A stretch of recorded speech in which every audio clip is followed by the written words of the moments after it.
आज की इस वीडियो में मैं आपसे इतिहास का सबसे भयंकर न्यूक्लियर दुर्घटना और इसके परिणाम स्वरूप बनने वाला ये एलिफेंट फुट, जो आज के डेट में एक बहुत बड़ा चिंता का विषय बना हुआ है, इस पर बात करने वाले हैं। लेकिन इस पर बात करने से पहले कुछ न्यूक्लियर पावर प्लांट के बारे में भी जान लेते हैं।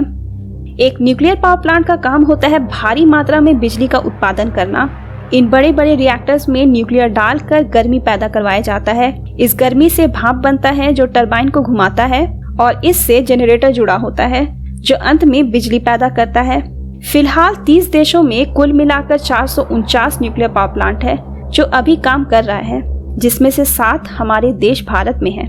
लेकिन अगर एक न्यूक्लियर पावर प्लांट में किसी तरह का कोई तकनीकी गड़बड़ी आ जाए तब वो कितना तबाही मचा सकता है, ये हम यूक्रेन में घटे चेर्नोबिल पावर प्लांट इंसिडेंट से जानेंगे।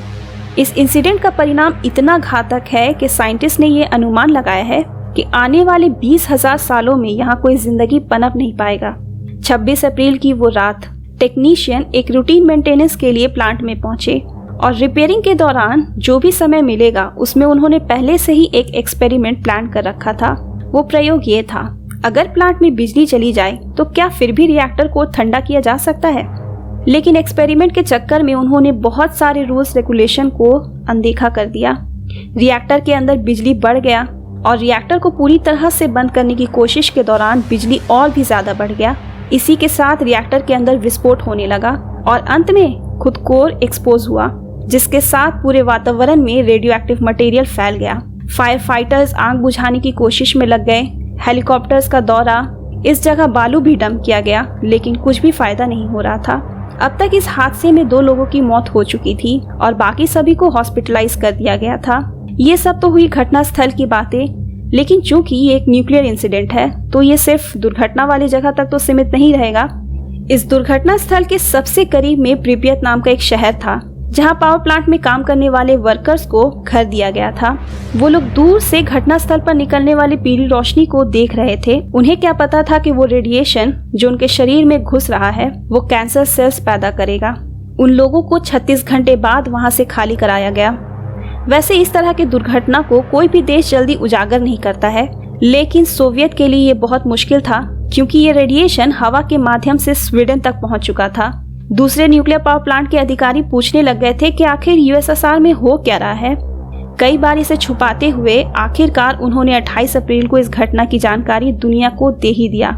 कुछ ही दिन के अंदर चेर्नोबिल का 190 मीट्रिक टन यूरेनियम वातावरण में था, जिस वजह से 3,35,000 लोगों को वहां से खाली कराया गया और 19 माइल के डायमीटर में किसी आम व्यक्ति को घुसने पर पूरा रोक लगा दिया गया। वैसे तो प्लांट के कर्मचारी और फायर फाइटर को मिलाकर 28 लोगों की मौत हो चुकी थी, लेकिन लाखों लोग थायराइड कैंसर से ग्रस्त हो गए। कई बच्चे अपाहिज पैदा होने लगे।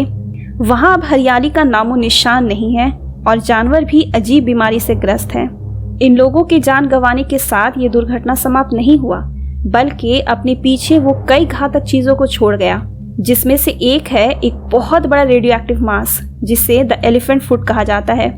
वैसे ये देखकर उतना कुछ लगता नहीं है कि इससे कुछ बहुत बड़ा नुकसान हो सकता है, लेकिन आज भी चेर्नोबिल में जो भी व्यक्ति इसके संपर्क में आएगा उसकी मौत 20 मिनट के अंदर ही हो जाएगी। अगर आपको ये ज्यादा घातक नहीं लग रहा है तो जरा ये सुनिए। रिसर्चर्स का कहना है कि ये धीरे धीरे पावर प्लांट के फर्श को जला रहा है और कुछ ही समय में धरती पर गड्ढा करने लगेगा। अगर ऐसा हुआ तो ये रेडियो एक्टिव मटेरियल जमीन के नीचे मौजूद पानी में मिल जाएगा, तो ये हमारे सोच से बहुत बहुत ज्यादा घातक हो जाएगा। वैसे तो इस क्षेत्र में रेडियो एक्टिविटी के कई सारे स्रोत हैं, लेकिन एलिफेंट फुट को सबसे ज्यादा खतरनाक माना गया है और ये अभी बहुत गर्म है। और चूंकि ये रेडियो एक्टिव मटेरियल है तो ये इतनी आसानी से खत्म तो नहीं होगा, बल्कि कम से कम 150 से 200 साल लग जाएंगे। वैसे आप सोच रहे होंगे कि एलिफेंट फुट आया कहाँ से। दरअसल इन बड़े बड़े न्यूक्लियर रिएक्टर में एक पोर्शन होता है जहाँ हजारों फ्यूल पिन्स होते हैं जिसमें यूरेनियम भरा होता है। इसे ही कोर कहते हैं। यहीं पर न्यूक्लियर रिएक्शन होता है जहाँ बहुत ज्यादा मात्रा में हीट जनरेट होता है।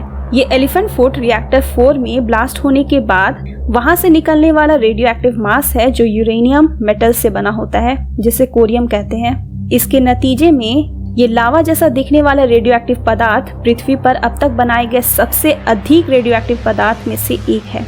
चेरनोबिल पावर प्लांट के चौथे रिएक्टर ने वातावरण में रेडिएशन फैलाना जारी रखा था जब तक कि उसे एक ठोस कंक्रीट ताबूत से नहीं ढका गया था। इस ताबूत का निर्माण 1986 के अप्रैल के महीने में शुरू हुआ था और तब तक तो ये एलिफेंट फूड खोजा भी नहीं गया था और अक्टूबर तक इसे बनाकर पूरा कंप्लीट भी कर दिया गया था। लेकिन हाँ, रिएक्टर 4 तक पहुंचने के लिए अलग अलग कई रास्ते अब भी हैं ताकि कुछ बहादुर रिसर्चर्स वहां इस पर नजर रख सके और उसे अध्ययन कर सके। वैसे तो इस प्लांट के आसपास कोई इंसान नहीं रहता है, लेकिन अगर ये एलिफेंट फूड अपना रास्ता बनाकर किसी जमीन के नीचे पानी से मिल जाए तो ये अनगिनत लोगों को अपने जहर का शिकार बना लेगा।